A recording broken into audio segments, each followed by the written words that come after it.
point. How did we get to this worldview we have right now? But the bulk of the course is looking at what is basically wrong with this worldview that we have right now, because it's not just dangerous, like this worldview is driving our civilization right now towards the precipice. It's also plain wrong. And this is what we're going to explore a lot in the course, that what we're going to find is the flaws that we think this worldview is kind of scientifically valid, but we're going to find out that actually what modern science tells us is that the things we take for granted about the world are not even true.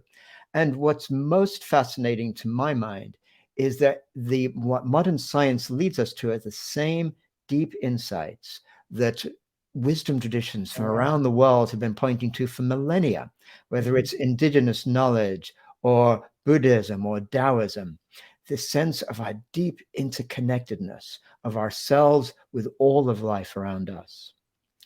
So that's it gives a little bit of a sense of what we're going to be looking at. And in terms of how I came to this place to write these books, it's kind of a journey that I think many of us have been on in one way or another. Because I spent the first part of my life totally embedded in this dominant worldview that we're going to sort of really deconstruct in this course. And I was born in England, and I studied as an undergraduate English literature at Cambridge, but then I left England this was in the early 1980s, and I just wanted to leave Margaret Thatcher's England. And I wanted to come to the States, ironically, because I'd kind of grown up on videos of Woodstock or whatever. I thought, oh, that's where I want to be. I want to blow my mind. And what I didn't realize, I was coming into Reagan's neoliberal America in the 1980s. But I got sort of sucked into that dominant way of thinking. I ended up actually getting an MBA in business administration, and I started my own internet company as part of that first .com boom back in the 1990s. And I took it public. It was a successful company. I took it public.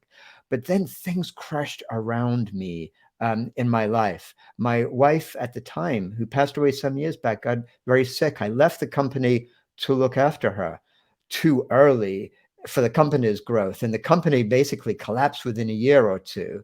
And my wife that I was looking after at the time, she began to suffer kind of borderline dementia. So even though for years I was looking after her, I felt like alone in the world, like I'd lost everything I'd built.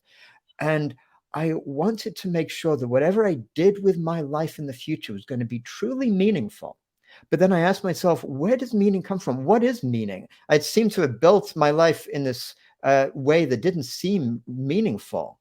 So I started to try to peel the onion and all these deep ideas we have about soul or spirit or God or anything, all these kind of big questions. And I started to realize that these were ideas that were formulated from different times, and then they were wrapped over different times before then.